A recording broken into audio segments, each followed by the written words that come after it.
Thank you, Svetlana, for your time being here and answering also some questions for an interview for people they're interested in TRIZ. So the first thing that I wanted to ask then, please introduce yourself for those people that do not know you. Who are you and what are you doing? Okay, so I'm Svetlana Visnepolschi. I am a TRIZ specialist and expert for many years, and I am involved with a company called Ideality International Incorporated, which is situated in the United States, Michigan, and is providing TRIZ services and TRIZ products since the early 90s. Okay. So within this company, I do a lot of different kind of works, like TRIZ application and also software TRIZ development. So, more or less. Okay, good. Thank you. So which stages in your career did influence you the most? Which stages? I don't know, maybe the early ones, because TRIZ is such a life-forming experience. So I'm no different to anyone else. When I was introduced to TRIZ, it entirely changed my outlook on life and the goals you can achieve in it, and the level of excitement which you can get out of your profession. So that was the beginning, and I think that was the most exciting. And the other thing just came out of that naturally. Okay. So how did you then originally come across TRIZ, and what convinced you to make it then your professional career? Okay, I came across TRIZ in a very funny way. I'm not sure if that's for everyone's, knowledge, but originally I was at that time comparatively young, lived in the far east of Russia. I mean, near Amur region. It's a very severe climate area, but there where my family was and I was at that moment. And I communicated with my sister with letters, because that's how we communicated in the early 80s, yes, late 70s, early 80s. And once she just sent me a letter, and she was mentioning a certain person, Boris Lotin, who came with another certain person, Genrich Altshuller, and who provided this amazing, unusual engineering improvement course, which they called TRIZ. And my sister was very excited, and she actually was pretty much involved in all that. And especially there was a very, let's say, interesting communication between her and one of those two people, who was Boris Lotin. So although I was the younger one, but she was unmarried and I was married with kid. So I thought I have some experience in this life.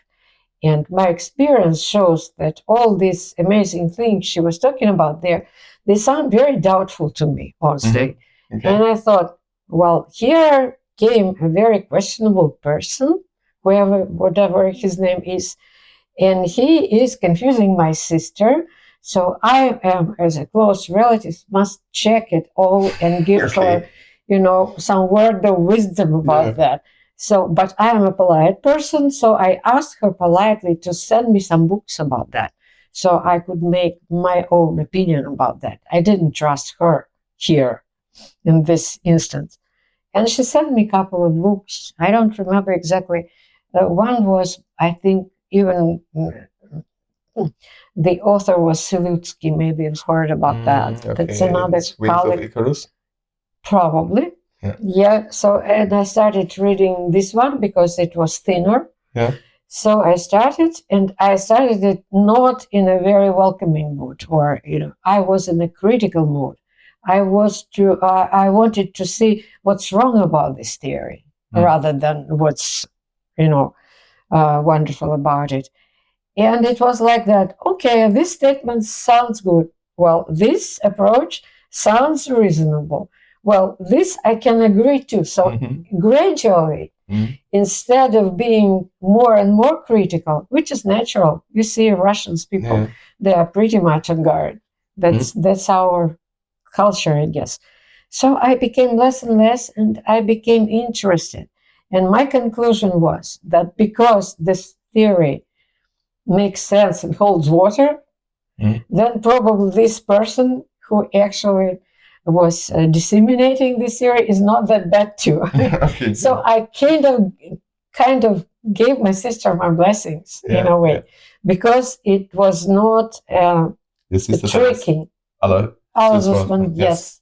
My sister Alla Zusman. So this is a funny story, actually, not very impressive story. But that's how it all started. So you gave her the blessing, and then did you met Zalutskin or Altshuller? Of course, I met all of them. It was maybe a couple of years later. But the first thing was I was just checking if there were not cheating people, and specifically my sister, out of her senses. And I decided that no, that's actually a reasonable approach, interesting. I got excited about that. But I lived in a, very far from any engineering environment at the moment. I wasn't even working. I had a very little kid. I was mostly involved with caregiving. And I thought, well, what kind of a person can I choose who would be interested in this approach? So I, professionally, there was no one around who could resonate with that. So I have chosen one young military guy, and I have chosen him only because he was sharing with me experience. We were, of course, in one circle of friends, and he was the one who would share experience of excitement about different cultures and religions. And I thought maybe this is a good enough, wide experience, background to be able to accept this extraordinary outlook on creation, outlook on creativity and invention. And I started talking to him and said, look, I read this book, this and this, this and that.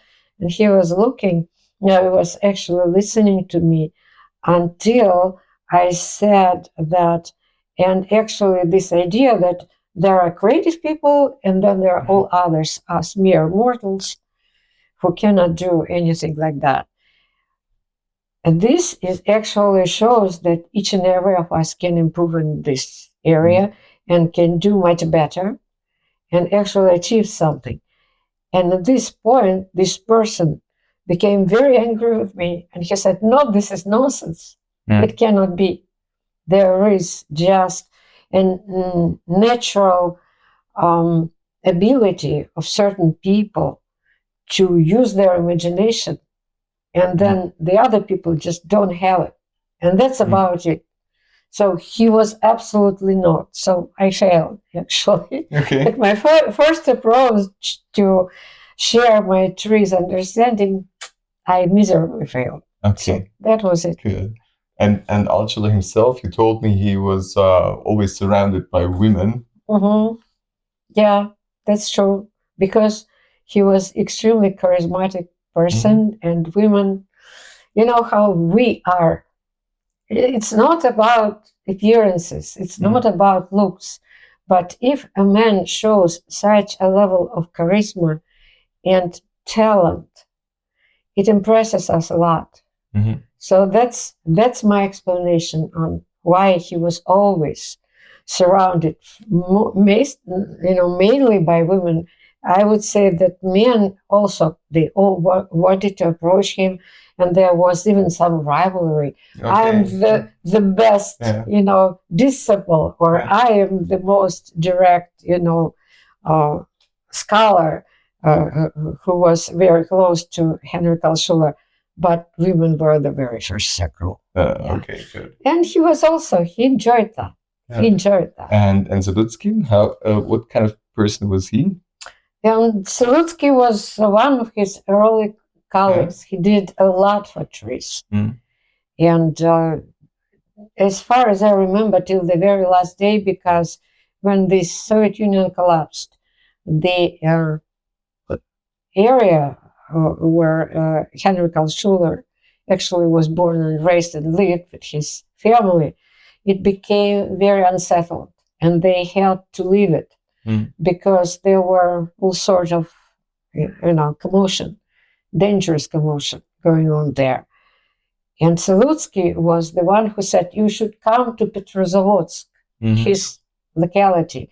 And that's where actually Altshuller, lived his last years. That was Petrozavodsk, because Salutsky arranged everything he could, in spite of the fact that it was a very difficult time. There was time when nothing. You ask what was lacking, everything. Like food was lacking, accommodation was lacking, housing was like. It was crazy time, actually.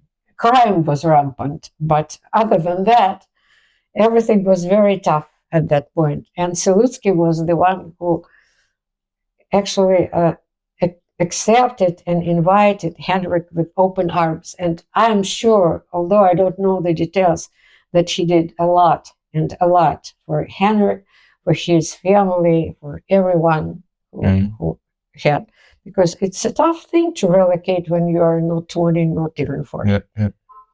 So by that time, then you... Another thing about Salutsky, our traditional conferences, the place where they were held, Petrozavodsk. Guess who was the organizer? Salutsky was. Okay. Yeah. He would organize them, and then practically all, old TRIZ specialists from Russia, if you say Petrozavodsk, yeah, I was there this year and that year, and which year you were there? Oh, why don't I remember you? Oh, I remember you. And this kind of, talk. Because Petrozavodsk was the place. So you learned then TRIZ at the courses from Altshuller and Salutsky? Well, no, not like that. Actually, it first started with Boris Lotin, simply because at that time Boris Lotin relocated to my hometown Kishinev. And I was there at this time. And we started communicating. And naturally, I would first go to his courses, and I was exposed to TRIZ by him first. And he told me that you must go, and through the course with Altshuller. And for this purpose, he helped me to organize this travel there during my vacation.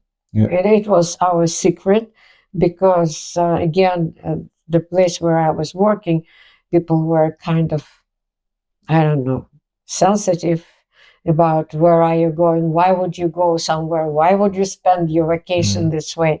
This is not the way to spend vacation. There was, some funny things involved.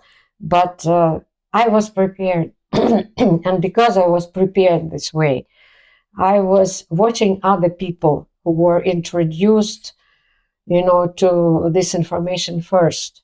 I already knew that Genrich was an amazing person. I expected him, in a way, to show that. But then there were others. For them, it was just, professional courses, sort of improvement. They were sent by their respective organization. They came just to have some relaxation. Okay. Instead of using vacation to have courses, they did the otherwise. They just used these courses to have some vacation, away from family, away from everyday needs, away from work, of all of that. And then I was watching them, because, of course, they shared that, I don't plan to do much here. I just came here. It's a nice town, nice weather. I think that I will be outside as much as I can. This sort of thoughts. And then I looked how their outlook transformed. And usually in the end of the course, which was about, around 30 days, something like that. 30 days? Well, yeah, a month. you know, A month. a month. Okay. And it Yeah. was So now people are complaining about 3 days, of course. exactly, yeah. And we couldn't understand that. We came to United States and no, 30 days, no. No, we have so much information. How can we squeeze it? Yeah. And they would say, you know what, guys? People would not understand you here. They are not. They cannot expect this kind of, Yeah. immersion into the material, Yeah. and that was traditional there, and it was immersion. So we were away from families. There was no 9 to 5, interaction. 9 to 5 were the courses, and after hours were for making homework. Yeah. We had homeworks which we did, and the next day we will share the results, or maybe we send this homework to Genrich, and then he would give us feedback, and then we would discuss the results. That was ongoing thing from the very beginning to the very end. And in the end, I might, safely say that everyone was kind of excited. Yeah. Yeah, everyone. What happened next, that's another story, because when people return to their everyday life, they understand that no matter how wonderful these ideas were, they feel like they don't see exactly the place sometimes, or opportunity sometimes, how they can apply it. And eventually, under the load of other issues, it's kind of becomes, well, it was very nice, but it has very little with my life. So that's what happens to many. Although the information is there, and no one knows how it resonates later. That no one actually explored. So it's not for us to judge. But then there are always a group of people, maybe few, who would say, no, such a knowledge, I cannot make it just wasted. I cannot make it just a recreational memories. I have to do something about that. And exactly that happened to a group of people from my training course. Do you know Homenko, Nikolai Homenko? Yeah. Yeah. Yeah. I met him with the TRIZ course project we had in Italy. Yeah. Somewhere there in my computer, I have pictures. We're standing, not exactly close to each other, but in the same group. We're from the same group. So him, me, and maybe a couple of other people from this group, specifically this group, who moved forward. And Homenko was a quiet person. Looking from outside, you would never make any conclusion on whether he was impacted by that or not. You would say, yeah, one of other guys, just one of them. And then, look, he actually was, and pretty deep. Yeah. So he became a prominent TRIZ specialist. And now, sometimes when I scroll my Facebook, still I see how people remember him, and not knowing his, path after that very closely, by this echo from other people, I realized that he actually touched many other souls and many other minds through his understanding, through his research, through his application of TRIZ.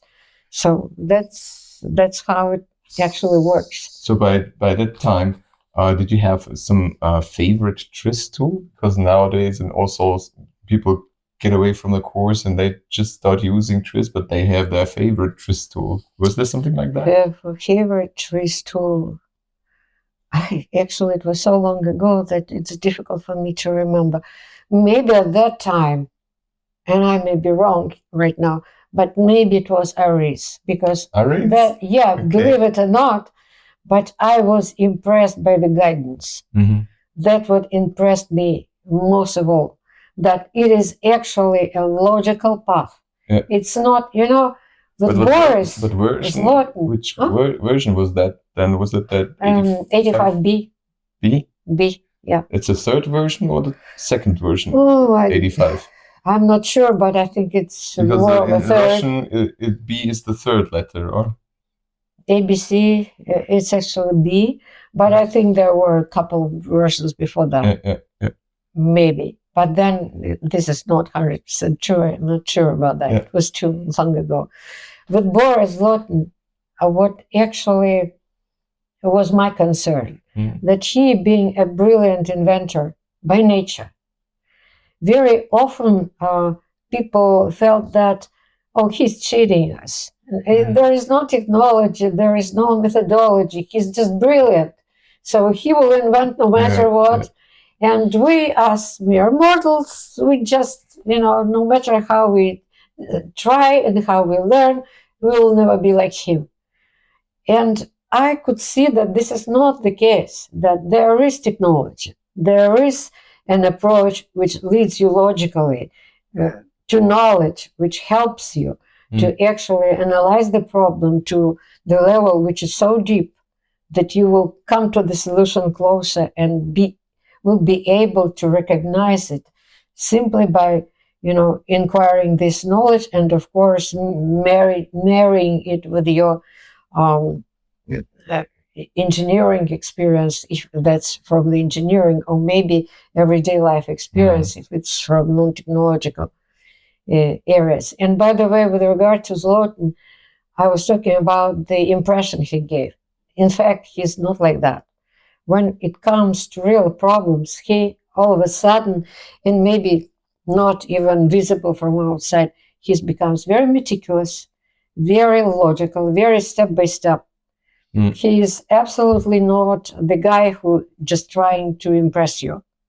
Not the case, because he is using this technology, and he is using it, developing it, and it's a technology, not just ability of a certain amazing mind. And nowadays, your favorite TRIZ tools, if you think about today? Of course, failure analysis, failure prediction. Okay. Failure analysis, and maybe even failure prediction. I love the fun of it. I love when people, and I hope there was an opportunity for us to do a little bit brainstorming, because I thought, oh, now we have time, we'll do that. Usually I do that with people, and we are having fun, because these ridiculous suggestions like, remove cross braces, and people laugh at that at first, and then they realize there is a point in that, and then they start trusting it, and they would consider it more boldly, and more freely, and they will come with all sorts of amazing ideas, which otherwise you will never even get there. Yeah. Okay.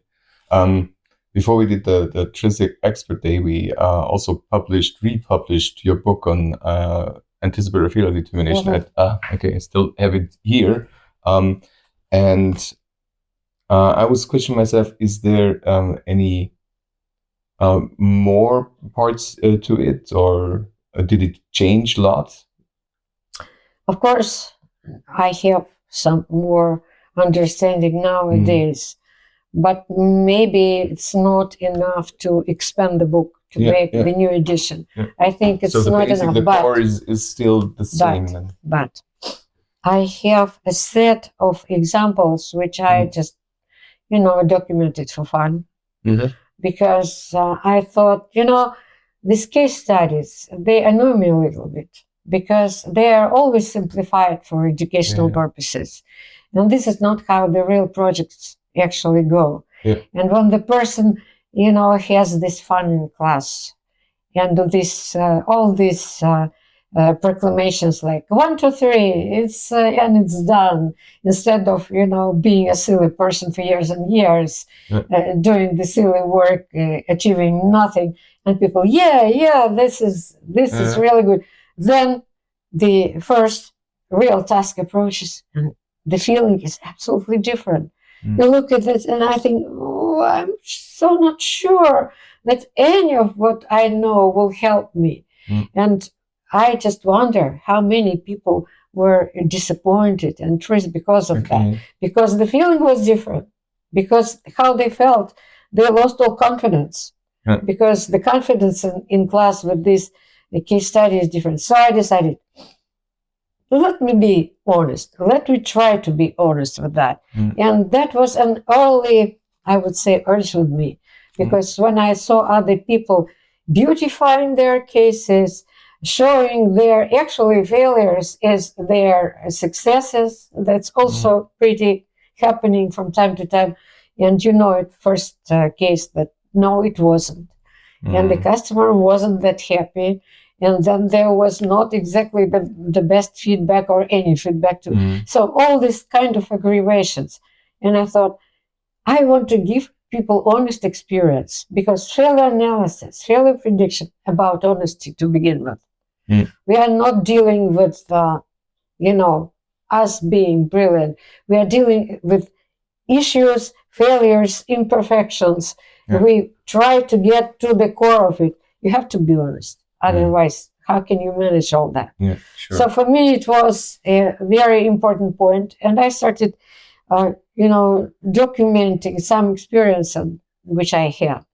And then I had a couple of them in a set, I would say. And then I had a request to translate this exactly book into Russian, and I did that. And the publisher of the book said, "Yeah, it's all very nice. I liked it, but it is so technical," he would say. And I am working with children, and if there were more non-technical examples, it would be more marketable in a way. Okay. So I thought, well, yeah, I had non-technical experiences too, so why not try to document that? So it became a bigger set. So I still am thinking what I will do with that. But it's more or less, combined together. I might add something, maybe not to the set. Actually, maybe if there is interest to any of that, maybe it can be published. I don't know. Yeah. Okay. I was not sure, especially nowadays when I think, well, people are so excited about artificial intelligence. Are they even interested in personal experiences with regard to projects, failure analysis or failure prediction or IPS projects? How, for example, the customer maybe was not very happy because I am showing how it really was, not how it's supposed to be, and how it really goes. So if the customer is a person, not customer, the reader is the person who is going to use TRIZ, he will be kind of prepared that it's not all roses, it may be some sharp edges as well. Yeah. I also have that in if I teach people in the lessons, I always tell them, okay, it looks nice as if you just go through the method and you have the IPS, but in real life it's kind of different. It's so different. So many things involved. The field analysis, this is just happens again and again. And of course, with experience, you are working on how to address that, issues. So next time it would be smoother with people. And yet it still provides a difficulty because people, you see, you are imposing on them in a way from outside, being a consultant.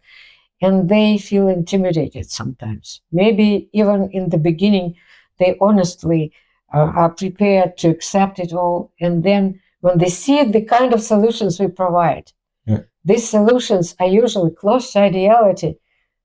From the everyday standpoint, these are ridiculous solutions.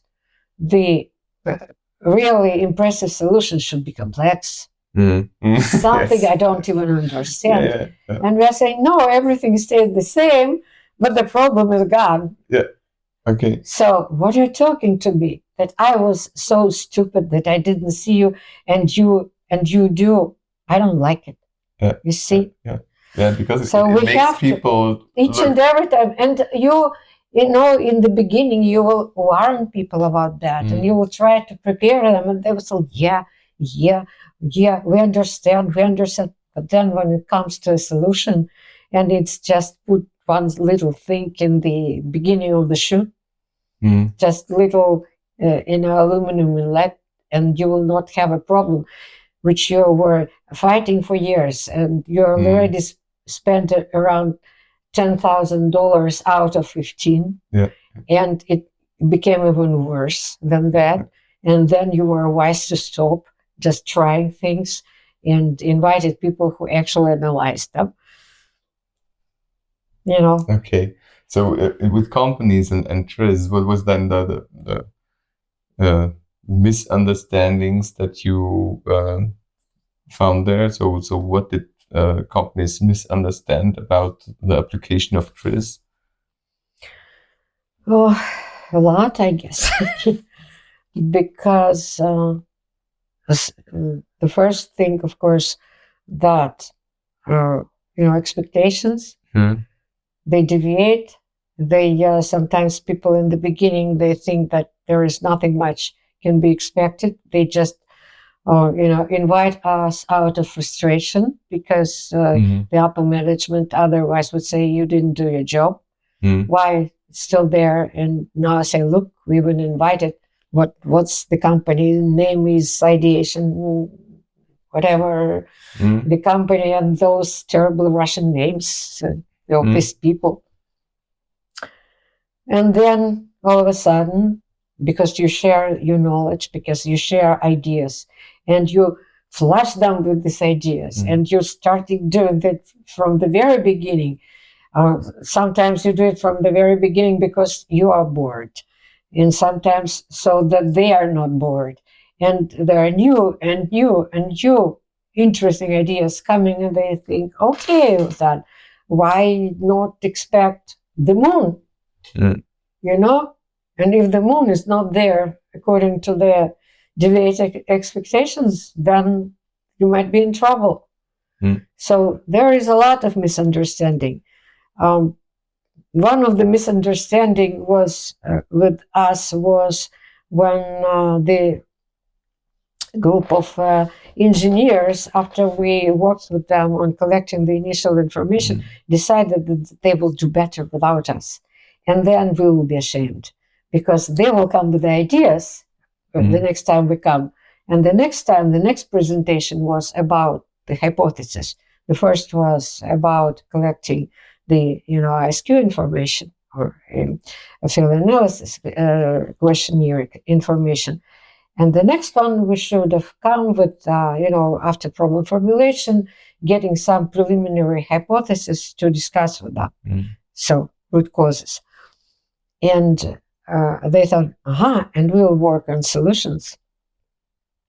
And when they come with their poor, outside providing solutions, we, the specialists, will show what we can do without all this mumbo jumbo, whatever they do next. And that was a very educational experience for both of us, for all of us. Because first, of course, for them, because they, being specialists, could compare the complicated and unreliable many solutions which they provided in a very nice table. It was 1, 2, 3, 4, 5, 7, 11, then description, then the rate, and then the priority of implementation. It was all very professionally done.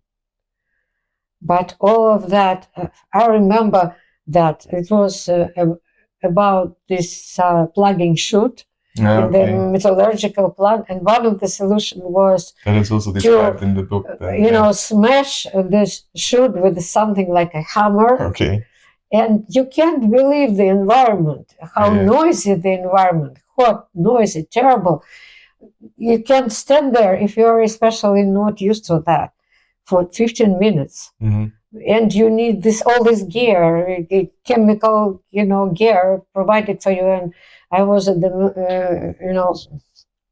this kind of facility for the first time. I couldn't believe that. And I thought, they're trying to impress me with all this. You need this and you need that. You need gauges, you need the mask, and you need whatever you put on top of that. I said, no, I don't believe that. That's dangerous. Until I would. And I said the silly thing, because they had a problem. They could not provide the professional grade boots, the professional boots which have this metal inlets. Steel cap. Yeah, steel caps, exactly. So they were running around looking for boots, asking. There were a few ladies there who would use them. And I thought, what's the fuss about? I have my business casual shoes. Okay. And I even said something like, okay, I'll use my shoes. I was not even dignified with an answer. They just looked at me like, oh, don't say such silly things. When I came back from there and I saw a splash of metal on my shoulder, and I thought, yeah, I would be in pretty bad condition if I was in my business suit there, and not in all this chemical protection gear. So it was tough. And one of the solutions was to additionally smash this poor nasty, shoot with a hammer. I don't know how they were, arranging that. Was it supposed to be that there was a guy with a hammer who would do that? Yeah. You have the picture actually in the book. Yeah, it's totally clock. These are how the chisels, long one, like this length, strong one. They were stuck, both of them there. And I just look at that and think, this is like cement, hard matter, whatever it is. So it's not as easy stuff to actually push through. And they thought that they would do that. And then another idea, I hope they will not hear any of this presentation ever, to just put it through a grinder, when it's still warm and it's still pliable. Just to pull this matter through a grinder, then it would be lesser pieces and they would eventually go through. Well, ineffective, in a way, silly. The grinder will cool down immediately. All sorts of things involved there that won't work or will work poorly. And compare it with a little aluminum inlet, put, just that solves the problem. A piece, exactly. Where it hits. Metal, yes. Where it hits. The place is pretty visible. You just have to cover this piece, and don't need even much of a tricky fixtures there, because you just bend it so it hangs there. So that's what it was. The difference was, and that's the difference between uneducated ideas and the ideas which are provided with this approach.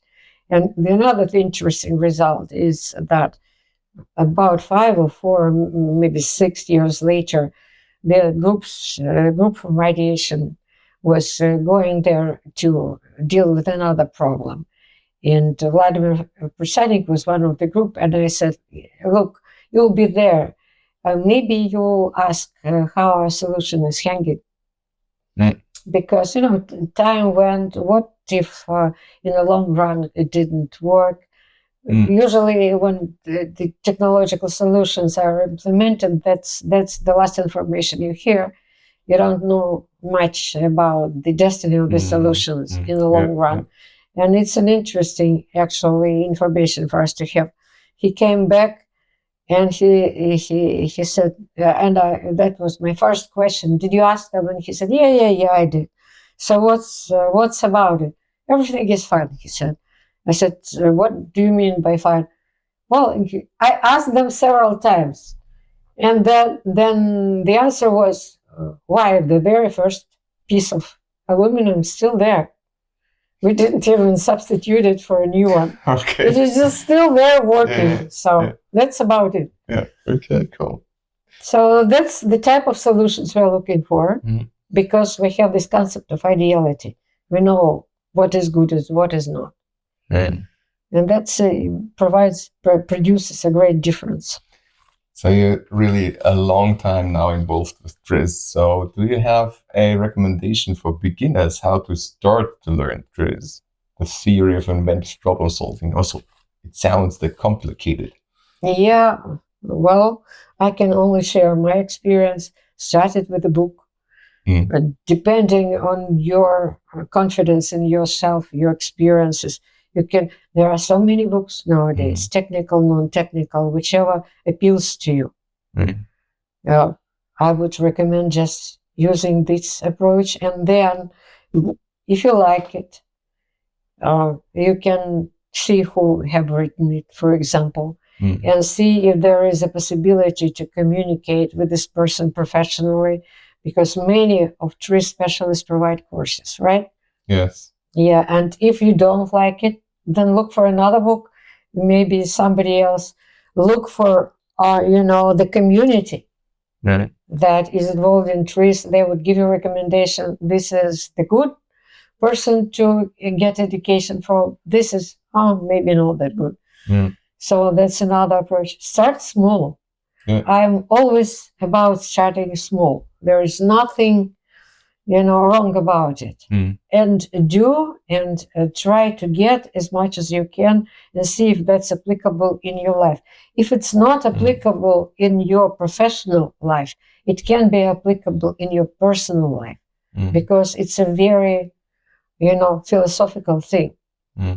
So just use these approaches. If nothing else, use something like this analytical tool as problem formulator or anything resembling that. Because I know that other approaches also have some functional analysis approaches too. I think all of them will work pretty much, because the philosophy underneath is the same philosophy that Altshuller. Without Altshuller and his outlook on life, none of that will ever happen, right?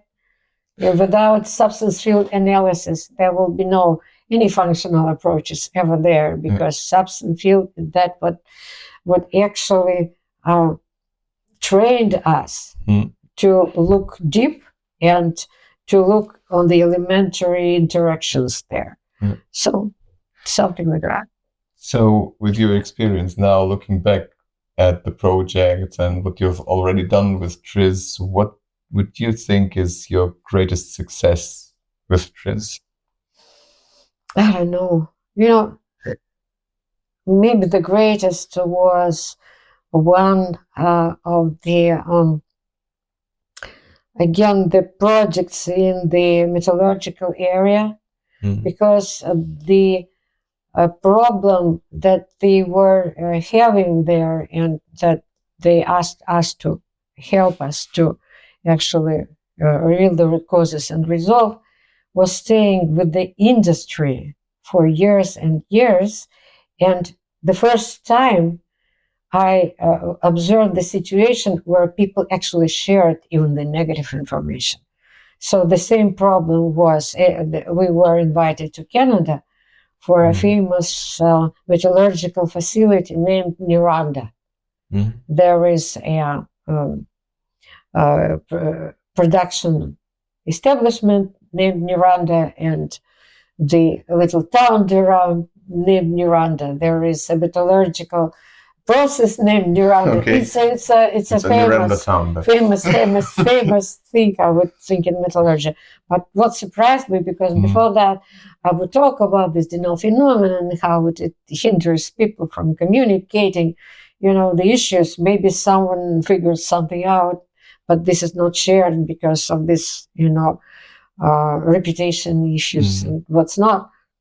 And here I saw that actually no, within the industry, people from Japan, the people from other countries, they interacted and intercommunicated with these Canadian people to give whatever understanding they had on the problem. And the problem was of pretty much huge complexity. And we actually unwound it and showed them exactly what happened. And more than that, they had in the beginning, they had like a list of questions. And they said, before we started the project, they said, and we really insist that you will answer all these questions. And the questions in the beginning, they sounded to me pretty intimidational. Why it happened then? Why it didn't happen this? Why this seems like being involved? This wasn't. All sorts of questions about the nature and circumstances provided to that. But when we receive the level of understanding, which is usually the standard for us, and I was providing the formal report to that, I actually copied all these questions into this report and started providing the answers because I was pretty much confident about them. And Vladimir, we usually, work in pairs like that. He said, why do you do that? They would understand it without that. And I said, you know what? I promised them that I will answer. And when I gave this promise, I thought, well, I'm not sure about that. It's just because I have previous experiences that I feel that I must promise, although I have no idea what answer I will get. And I thought maybe it's a little bit obnoxious for me, but I promised, and I had to meet the promise I made. So I gave all these answers one after another, after third, from the beginning to the end. That was my little satisfaction with this project, which I remember best. Not even the fact that we solved the industrial, issue of years and years, maybe 20 years. But honestly, this is not my beloved project. It's not. A beloved project was related to a trick, which once was, I was asked to actually resolve. And I hate such things. I was invited to the house of our colleague and friend for a sushi. Yeah. So I was looking forward for a nice, evening. And all of a sudden, this colleague and friend says, and now I just want to, Sveta, you being an RD person, I want to show one trick. And I showed it to other people and they couldn't figure it out, And I thought, oh my God, I hate it so much. Yeah. Because I'm not the smartest person in the world. I think so. I cannot just, naturally. So what can I do? I will hand to my steps one after another, after the third. And if I will not figure it all out, at least I will delay my, embarrassment to the very end. That's how I looked at that. Yeah. I lost my appetite to sushi, actually. It wasn't my, good experience. But I just used this approach, and then last event approach, and this amplification approach. And at the moment of amplification, it just jumped at me, the understanding of the situation. And I said, I think that's what happened. And the owner of the problem, if I can say so, the one who just looked at it, oh my God, you're so amazing. I said, that's nothing about, of course, it's nice when you're given compliments. Yeah. And every person is sensitive to that. But I said, that's just the approach. Yeah, it helps. Yeah. And the next morning, I was meeting Alla, and we were going, it was absolutely, professional related. We were going shopping with her. We had our girly thing, coffee shop, talks about arts and culture and who is singing this and that. The one which we enjoy together, usually these pursuits. And because I was excited, I said, look, yesterday I was with this person. Of course, she knows him. And he introduced me to this trick. It's a card trick, actually. And he asked me to solve the problem. And I want you to do this as well. Without the software, without even looking. And she was, of course, not. The reaction was exactly the same. Maybe except embarrassment, because she would not be embarrassed by me. She understands that. I will not judge her. She will not judge me. So that in this, if I may say so, she was in a better position, maybe. Yeah. But on the other hand, she said, look, it's a Sunday morning. Is it absolutely necessary that I should solve problems on a Sunday morning? Okay, I'm working 24/7 each and every day for different reasons. And I said, no, you just go by step, and I will be your subject matter experts, as if I know the resources. You will ask me questions, I will give you answers. And she said, okay, what the initial situation, this and this. Okay, she would set into her driving seat because she was driving. So the next thing, what we can do, we invert the problem, and the inversion as is didn't give much hints at all. So what else can we use to help us? The last event, when did it happen? Here, same thing. No enlightenment. And then she would say, okay, what else do we have just for using in this kind of mode, without software, without any operators, without anything? Okay, amplification we can use. Okay, so she would use amplification, turn the vehicle on, and then she said exactly what I did, because the logic just led her there. And now I was happy. At this moment, I was very happy because I thought, yeah, the methodology works. Yeah. Even if you are not that excited, if you don't think that you are the most brilliant person in this world, even if you are just driving, if you don't have your software with you, if you're not in a working mode, it still works. Yeah. Well, isn't it cool? That's so, very, very cool story. I think I love it. Yeah, I love it too. So besides that, then what lessons will you then pass on to anybody that wants to learn TRIZ now? What do you think? Maybe the one that it's amazing approach to not professional just improvement and professional career, but to life. I think even that our personal life, and we are lucky family women, both of us, me and my sister. And believe it or not, that in my generation, I have friends. And there are not too many happy families around for many different reasons. The life was tough. The fact that previous generations, because of the war and all these things, there were a lack of men to begin with, and the one left maybe were not brought up in the most perfect way when the family is strong and it tries to provide to the next generation the best wisdom, the best approaches to life. All sorts of let's say cultural things which are involved, political things involved. I have close friends, some of them are not even living anymore, who didn't have any good family experiences to begin with. And I think that TRIZ and this new outlook, this understanding how much you can actually achieve, how rational you can be, and how confident in yourself you can actually become, helped us, in a way, me, my husband, Alla, her husband, to actually build our personal lives and build harmony, which included both of the worlds together, personal and professional.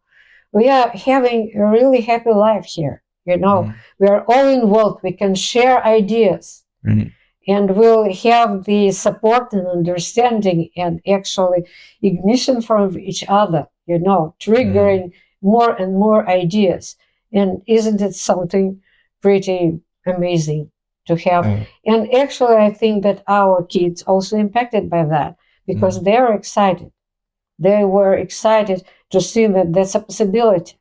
It's not just you have to do whatever other people do, and that's the only option you have. And if you fail, you fail, and that's about it. You have second chances. You can, build your life consciously. You can have fun and excitement in your job. All sorts of things. I think that's pretty powerful, actually. What a wonderful ending for a wonderful interview. Svetlana, thank you so much You're for coming welcome. to Germany, for having you at the Expert Day and having you here with the interview. I think that's, I had a really great time here. I think that I also had a really great time. I actually, because the guys would approach me, guys and girls, I mean, and they would ask questions, and they gave me some, interesting feedbacks, which when I will come back, I will try to analyze, assess, and maybe it will move me forward with some understandings which I didn't previously have. So it was pretty educational for me as well. That's also good. And what was extremely encouraging was that I saw that there are people, that humanity is not lost, that humanity pretty much wants to be improved, personally and professionally. And I think that's a very encouraging thing. Yeah, I hope those people are enough then to change them. Yeah, even if they change only their own life. I say, even the small life, small, achievements, yourself, your immediate circle. I think immediate focal points, how focal points impact the diagram. You have like 25 elements of the diagram. You just choose 5 focal points and you cover the diagram.